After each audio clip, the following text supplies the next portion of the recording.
Hello বন্ধুরা, কোণে দেখা আলোর আজকের পর্বে চলছে এক রহস্যময় ঘটনা।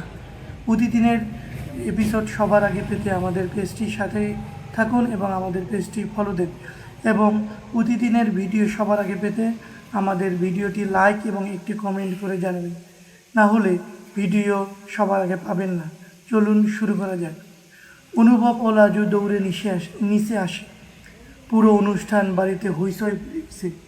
অনুভবের মা উদ্বিগ্ন হয়ে বলে, স্টাডি রুমের লকার খোলা, পরিবারের গুরুত্বপূর্ণ কিছু নথি নেই। অতিথিরাও একে অপরের দিকে অবাক হয়ে তাকায়।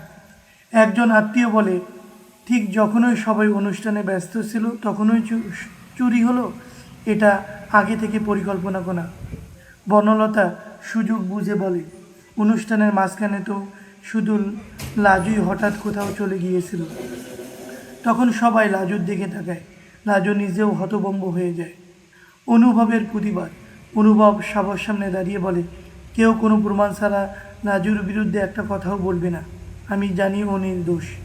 বনলতা তখন রেগে যায়, তুমি এখন ওর কথাই শুধু বিশ্বাস করছো?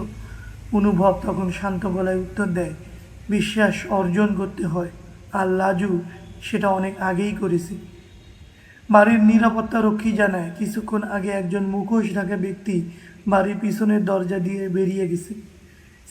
সিসিটিভি ফুটেজ দেখে দেখা যায়, ভিডিওতে মুখ স্পষ্ট নয়, কিন্তু তার হাতে একটি বিশেষ আংটি দেখা যাচ্ছে।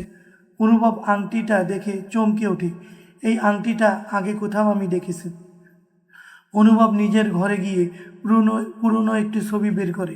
ছবিতে একই ধরনের আংটি পরা একজন মানুষ দেখা যাচ্ছে। লাজু অবাক হয়ে জিজ্ঞেস করে, তুমি কি তাকে চিনতে পারছো? অনুভব ধীরে বলে, হয়তো আমাদের শত্রু এতদিন আমাদের কাছেই ছিল। বনলতা অস্থিরতা হয়ে বলে, বনলতা একা ঘরে গিয়ে কাউকে ফোন করে, সব পরিকল্পনা নষ্ট হয়ে যাচ্ছে। অনুভব অনেক কিছুই বুঝে ফেলেছে। উপাস থেকে উত্তর আসে, শান্ত থাকো, শেষ চাল এখনও বাকি। ফোন কেটে যায়। বনলতার মুখে আতঙ্ক স্পষ্ট।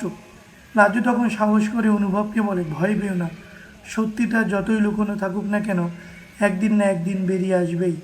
অনুভব হেসে বলে, তুমি পাশে থাকলে আমি সব লড়াই লড়তে পারবো। দুজন নতুন করে সত্য খুঁজতে বের হয়, সিদ্ধান্ত নেয়।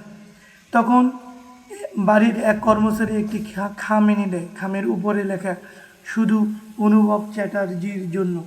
খাম খুলতেই একটি পুরনো ছবি আর একটি ছোট্ট চিরকুট বেরিয়ে আসে। চিরকুটে লেখা, যাকে সবচেয়ে বেশি বিশ্বাস করো তাকেই আগে সন্দেহ করো। ছবিটি দেখে অনুভব হতবাক। সেখানে পরিবারের সবাই আছে, কিন্তু ছবির এক কোণে এমন একজন দাঁড়িয়ে আছে যাকে এতদিন কেউ খেয়াল করেনি। অনুভব বলে, এই মানুষটাই হয়তো সব রহস্যের চাবিকাঠি। লাজুও বিস্ময় সহকারে ছবির দিকে তাকিয়ে থাকে। ঠিক তখনই পুরো বাড়ির বিদ্যুৎ আবার নিভে যায়। অন্ধকারের মধ্যে একটি ভারী কণ্ঠ ভেসে আসে, অনুভব, সত্য জানতে চাইলে আজ রাতেই পুরনো গুদামে একা এসো, কাউকে সঙ্গে আনবে না। আলো ফিরে আসতেই দেখা যায় খামটি টেবিলের উপর নেই। অনুভব ও লাজু একে অপরের দিকে তাকিয়ে থাকি। তো বন্ধুরা, সামনের এপিসোডে কি হতে চলছে এটি জানতে আমাদের পেজটি ফলো করে আমাদের সঙ্গেই থাকুন, এবং প্রতিদিনের এপিসোড সবার আগে পেতে আমাদের ভিডিওটি লাইক এবং একটি কমেন্ট করে যাবেন। ধন্যবাদ। দেখা হবে নেক্সট ভিডিওতে সবার আগে।